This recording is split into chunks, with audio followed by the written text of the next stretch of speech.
Hello friends, welcome back to my kitchen. ಇವತ್ತು ನಾನು ದೀಪಾವಳಿಗೆ ಮಾಡುವಂಥ ಸ್ವೀಟ್ಗಳಲ್ಲಿ ಒಂದು ಕ್ಯಾಶ್ಯೂ ಬರ್ಫಿ ಅಥವಾ ಕಾಜು ಕಟ್ಲಿ ಇದನ್ನು ಮಾಡಿ ತೋರಿಸ್ತಾ ಇದ್ದೀನಿ. ಕಾಜು ಕಟ್ಲಿ ಸಾಮಾನ್ಯವಾಗಿ ಎಲ್ರಿಗೂ ತುಂಬ ಇಷ್ಟ ಆಗುವಂಥ ಸ್ವೀಟ್, ಹಾಗೆ ಬಹಳ ಟೇಸ್ಟಿಯಾಗಿರುವಂಥ ಸ್ವೀಟ್ ಕೂಡ. ಇದನ್ನು ತುಂಬ ಈಸಿ ಮೆಥಡಲ್ಲಿ ಹೇಗೆ ಮಾಡ್ಬೋದು, ಮತ್ತು ಇದು ಪರ್ಫೆಕ್ಟ್ ಮೆಥಡ್ ನಾನು ಮಾಡಿ ತೋರಿಸ್ತಾ ಇರೋದು. ಹೇಗೆ ಮಾಡೋದು ಅಂತ ನೋಡೋಣ. ಇದಕ್ಕೆ ನಾನು 1 ಕಪ್ ಆಗುವಷ್ಟು ಬ್ರೋಕನ್ ಕ್ಯಾಶ್ಯೂ ತೊಗೊಂಡಿದ್ದೀನಿ. 1 ಕಪ್ ಅಳತೆ ಕ್ಯಾಶ್ಯೂಗೆ ಅರ್ಧ ಕಪ್ ಸಕ್ಕರೆ, ಅದಕ್ಕೆ 1/4 ಕಪ್ ಆಗುವಷ್ಟು ನೀರು ಪಾಕಕ್ಕೆ. ಮೊದಲು ನಾವು ಈ ಕ್ಯಾಶ್ಯೂನ ಪುಡಿ ಮಾಡ್ಕೋಬೇಕು. ಈಗ ಬ್ರೋಕನ್ ತೊಗೊಂಡ್ರೆ ಸ್ವಲ್ಪ ಈಸಿ ಆಗುತ್ತೆ ನಿಮಗೆ ಇಡೀಗಿಂತ. ಇದನ್ನು ಈಗ ಪುಡಿ ಮಾಡ್ಕೊಳ್ಬೇಕಾದ್ರೆ ಒಂದು 3-4 ಸತಿ ನೀವು ಪಲ್ಸ್ ಮಾಡ್ಕೊಳ್ಳಿ. ಕಂಟಿನ್ಯೂಸ್ ಆಗಿ ರುಬ್ಬಿದ್ರೆ ಅದು ಅಂಟಂಟಾಗಿಬಿಡುತ್ತೆ, ಎಣ್ಣೆ ಬಿಟ್ಕೊಳ್ಳುತ್ತೆ. ಹಾಗಾಗಿ ಪಲ್ಸ್ ಮಾಡ್ಕೊಳ್ಳೋದು, ಅಥವಾ ಒಂದು ಸ್ವಲ್ಪ ಸೆಕೆಂಡ್ಸಿಗೆ ರುಬ್ಬಿಟ್ಟು ಆಫ್ ಮಾಡಿ ಹಾಗೆ ಮಾಡ್ಕೊಳ್ತಾ ಬನ್ನಿ. ನೋಡಿ, ಈ ಟೆಕ್ಸ್ಚರಲ್ಲಿ ಕರೆಕ್ಟಾಗಿ ಎಲ್ಲ ಪುಡಿ ಆಗಿರಬೇಕು. ಇಷ್ಟ ಆದರೆ ಇವಾಗ ಡೈರೆಕ್ಟಾಗಿ ಬಳಸಬಾರ್ದು. ಇದನ್ನು ನಾವೇನು ಮಾಡೋಣ ಅಂದರೆ ಜರಡಿ ಇಟ್ಕೊಳ್ಳೋಣ. ಯಾಕಂದರೆ ಗೋಡಂಬಿ ಪೀಸಸ್ ಇರುತ್ತೆ ಅಲ್ಲಲ್ಲಿ, ಅದು ಬರಬಾರ್ದು. ಮಧ್ಯದಲ್ಲಿ ನಾವು ಅದನ್ನು ಕೊನೆಯಲ್ಲಿ ರೋಲ್ ಮಾಡಬೇಕು. ಹಾಗಾಗಿ ಅದು ಸ್ಮೂತಾಗಿ ಬರಬೇಕು. ನಾವೇನು ಮಾಡಬೇಕಂದ್ರೆ ಇದನ್ನು ಕಂಪ್ಲೀಟಾಗಿ ಜರಡಿ ಇಟ್ಕೊಳ್ಳೋಣ. ಸಣ್ಣ ಸಣ್ಣ ಕಣ ಏನಿದ್ರೂ ಅದನ್ನು ನಾವು ತೆಗೆದಿಟ್ಕೊಳ್ಬಹುದು. ಹಾಗಾಗಿ ಮತ್ತು ನಾನಿಲ್ಲಿ ಬಳಸಿರೋದು ತುಂಬ ಕಡಿಮೆ ಕ್ವಾಂಟಿಟಿನಲ್ಲಿ ಮಾಡಿದ್ದೀನಿ ನಾನು. ನೀವು ಬೇಕಾದರೆ ಸ್ವಲ್ಪ ಜಾಸ್ತಿಯಲ್ಲಿ ಮಾಡಿ ಅಳತೆ ಕರೆಕ್ಟಾಗಿ ನೋಡ್ಕೊಳ್ಳಿ. ಎಷ್ಟು ಕಾಜು ತೊಗೊಂಡಿರ್ತೀರೋ ಅದರ ಅರ್ಧದಷ್ಟು ಸಕ್ಕರೆ ತೊಗೊಳ್ಳಿ, ಆ ಸಕ್ಕರೆಯ ಅರ್ಧದಷ್ಟು ನೀರು ತೊಗೊಳ್ಳಿ. ಪರ್ಫೆಕ್ಟಾಗಿ ಬರುತ್ತೆ ಇದು. ಈಗ ನಾನು ಇದಿಷ್ಟು ಜರಡಿ ಇಟ್ಕೊಂಡಿದ್ದೀನಿ. ನೋಡಿ, ಇದು ಕರೆಕ್ಟಾಗಿ ನುಣ್ಣಗೆ ಪುಡಿ ಆಗಿದೆ. ಇದನ್ನು ಸೈಡಲ್ಲಿ ಇಟ್ಕೊಳ್ಳೋಣ. ಪಾಕ ಮಾಡ್ಕೊಳ್ಳೋದು, ನಾನು ಸಕ್ಕರೆ ತೊಗೊಂಡಿದ್ದೀನಲ್ಲ, ಅರ್ಧ ಕಪ್ ಸಕ್ಕರೆ ಅದನ್ನು ಹಾಕ್ಕೊಳ್ತಾ ಇದ್ದೀನಿ. ಅದಕ್ಕೆ ಅದರ ಅರ್ಧ ಕ್ವಾಂಟಿಟಿಯಷ್ಟು ನೀರು ಹಾಕ್ಕೊಳ್ತೀನಿ.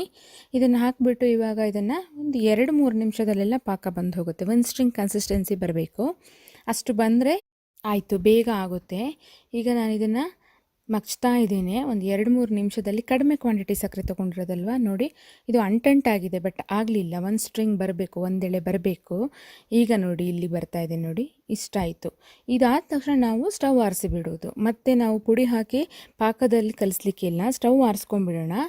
ಈಗ ನಾನು ಈ ಗೋಡಂಬಿ ಪುಡಿ ಮಾಡಿಟ್ಕೊಂಡಿದ್ದೀನಲ್ಲ, ಅದನ್ನು ಹಾಕ್ಕೊಳ್ತಾ ಇದ್ದೀನಿ. ಇದರ ಜೊತೆಗೆ ನೀವು ಮಿಲ್ಕ್ ಪೌಡರ್ ಹಾಕ್ಬೋದು, ಹಾಲಿನ ಪುಡಿ. ಮಾಮೂಲಿ ಡೈರಿ ವೈಟ್ನರ್ ಕೂಡ ಹಾಕ್ಬೋದು. ಒಂದು 2 ಟೇಬಲ್ ಚಮಚ ಹಾಕ್ಕೊಂಡಿದ್ದೀನಿ. ಬೇಡ ಅಂದರೆ ಬಿಡ್ಬೋದು, ಹಾಕಿದ್ರೆ ತುಂಬ ಚೆನ್ನಾಗಿರುತ್ತೆ. ಹಾಗಾಗಿ ಹಾಕ್ಕೊಳ್ತಾ ಇದ್ದೀನಿ. ಇವಾಗ ಸ್ಟವ್ ಆರಿಸ್ಕೊಂಡು ಇದನ್ನು ಮಿಕ್ಸ್ ಮಾಡಬೇಕು ಕಂಪ್ಲೀಟಾಗಿ. ಆ ಪಾಕದಲ್ಲಿ ಇದು ಮಿಕ್ಸ್ ಆಗುತ್ತೆ, ಅಲ್ಲಿ ತನಕ ಮಿಕ್ಸ್ ಮಾಡ್ಕೋಬೇಕು. 1 ಚಮಚ ತುಪ್ಪನೂ ಹಾಕ್ಕೊಳ್ಬಹುದು, ಇವಾಗ ಚೆನ್ನಾಗಾಗುತ್ತೆ. ಇದನ್ನು ಏನು ಮಾಡಬೇಕಂದ್ರೆ ಸ್ವಲ್ಪ ನಾವು ಇದನ್ನು ನಾದ್ಕೊಳ್ಬೇಕು. ಹಿಟ್ಟನ್ನು ಬಿಸಿ ಇರುತ್ತೆ, ಅದಕ್ಕೆ ನಾನೇನು ಮಾಡಿದ್ದೀನಿ ಅಂದರೆ ಒಂದು ವ್ಯಾಕ್ಸ್ ಪೇಪರ್ ಹಾಕ್ಕೊಂಡಿದ್ದೀನಿ. ಇಲ್ಲಿ ಪಾರ್ಚ್ಮೆಂಟ್ ಪೇಪರ್ ಹಾಕ್ಕೊಂಡಿದ್ದೀನಿ. ಇದರಲ್ಲಿ ನೋಡಿ, ಈ ಥರ ಫೋಲ್ಡ್ ಮಾಡಿ ಮಾಡಿ ನಾವು ಈ ಥರ ಪ್ರೆಸ್ ಮಾಡುವಾಗ ಎಷ್ಟು ಸ್ಮೂತಾಗಿ ಬರುತ್ತೆ ನೋಡಿ. ಸೈಡಲ್ಲಿ ನೋಡಿ, ಇಲ್ಲಿ ಸ್ವಲ್ಪ ತರಿ ಇದೆ, ಹೌದಾ? ಅದನ್ನು ಈ ಥರ ನಾವು ಫೋಲ್ಡ್ ಮಾಡಿ ಮಾಡಿ, ಬಿಸಿ ಇದ್ದರೆ ಕೈಯಲ್ಲಿ ಮಾಡಲಿಕ್ಕಾಗಲ್ಲ. ಹಾಗಾಗಿ ಇದರಲ್ಲಿ ನೀವು ಈ ಥರ ಮಾಡ್ಕೊಳ್ಬೋದು ಈಸಿಯಾಗಿ. ಕಂಪ್ಲೀಟ್ ಈ ಥರ ಅದು ನುಣ್ಣಗೆ ನೈಸ್ ಆಗೋ ತನಕ ಈ ಥರ ನಾವು ಪ್ರೆಸ್ ಮಾಡಬೇಕು. ಕಾಣಿಸ್ತಿದೆ ಅಲ್ಲ ಎಷ್ಟು ಸ್ಮೂತಾಗಿ ಹೊಳೀತಿದೆ. ಇವಾಗ ಅನಿಸುತ್ತೆ ಇದು ಸೆಟ್ ಆಗುತ್ತಾ ನಮಗೆ ಅಂತ, ಬಟ್ ಖಂಡಿತ ಆಗುತ್ತೆ. ಪಾಕ ನಿಮ್ಮದು ಕರೆಕ್ಟ್ ಅಳತೆಯಲ್ಲಿ ಬಂದಿದ್ದರೆ, ಮತ್ತು ತಗೊಂಡಿರೋ ಕ್ವಾಂಟಿಟಿ ಇವಾಗ ನಾನು ತೋರಿಸಿದ್ದೀನಲ್ಲ, ಆ ಕ್ವಾಂಟಿಟಿನಲ್ಲಿ ನೀವು ಸಹ ಕಡಿಮೆ ಕ್ವಾಂಟಿಟಿಯಲ್ಲಿ ಮಾಡಿ ನೋಡಿ, ಗೊತ್ತಾಗುತ್ತೆ ನಿಮಗೆ. ಈಗ ನೋಡಿ, ಇಷ್ಟು ಸ್ಮೂತ್ ಆದಮೇಲೆ ಇದನ್ನು ಲಟ್ಟಿಸ್ಕೊಳ್ಳೋದು. ನಾನು ಈ ಥರ ಫೋಲ್ಡ್ ಮಾಡಿ ಅದ್ರ ಮೇಲೇ ಲಟ್ಟಿಸ್ಕೊಳ್ತಾ ಇದ್ದೀನಿ.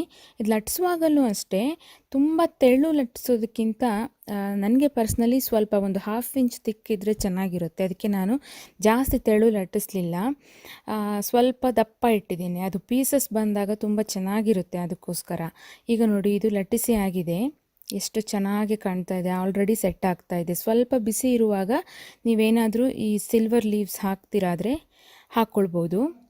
ತುಂಬ ಹುಷಾರಾಗಿ ಹಾಕಬೇಕು. ನಾನಿದು ಫಸ್ಟ್ ಟೈಮ್ ಹಾಕ್ತಾ ಇರೋದು. ಅದು ತೆಗೆಯೋ ಹಾಗಿಲ್ಲ ಕೈಯಿಂದ. ಪೇಪರ್ ಕೆಳಗಡೆ ಇರುತ್ತೆ, ಪೇಪರ್ ಸಮೇತ ತೆಗೆದು ಹೀಗೆ ಇಡಬೇಕು. ತಕ್ಷಣ ಮೇಲಿಂದ ತೆಗಿಬೇಕು. ಅದು ನೀಟಾಗಿ ಸ್ವಲ್ಪ ನೀಟಾಗಿ ಹಾಕ್ಬೋದಿತ್ತು. ಅದು ಫಸ್ಟ್ ಟೈಮ್ ಆಗಿರೋದ್ರಿಂದ ನನಗೂ ಸ್ವಲ್ಪ ಅದು ಕೈಯಿಂದ ಜಾರ್ತಾ ಇದೆ.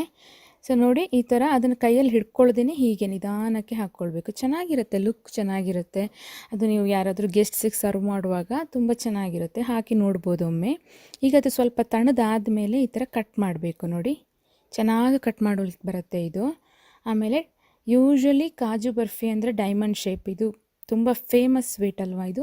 ಅದೇ ಶೇಪಲ್ಲಿ ಕಟ್ ಮಾಡೋಣ, ನೋಡಲಿಕ್ಕೂ ಚೆನ್ನಾಗಿರುತ್ತೆ. ನೀಟಾಗಿ ಕಟ್ ಆಗ್ತಾಯಿದೆ, ಇದು ಚ್ಯೂವಿ ಆಗೋದೇ ಇಲ್ಲ ಇದು, ಯಾಕಂದರೆ ಪಾಕ ಸರಿ ಬಂದಿರುತ್ತಲ್ವ, ಹಾಗಾಗಿ ಇದು ಚ್ಯೂವಿ ಆಗೋದಿಲ್ಲ, ಕರೆಕ್ಟಾಗಿರುತ್ತೆ, ಮೆತ್ತಗಿರುತ್ತೆ, ಗಟ್ಟಿನೂ ಆಗಲ್ಲ, ತುಂಬ ಚೆನ್ನಾಗಿರುತ್ತೆ. ನೋಡಿ ಇದು ಕಂಪ್ಲೀಟ್ ಸೆಟ್ ಆದಮೇಲೆ ನಿಮಗೆ ತೋರಿಸ್ತಾ ಇದ್ದೀನಿ, ನೋಡಿ ಹೇಗಿದೆ ಇದು, ನೋಡಲಿಕ್ಕೆ ಎಷ್ಟು ಚೆನ್ನಾಗಿದೆ.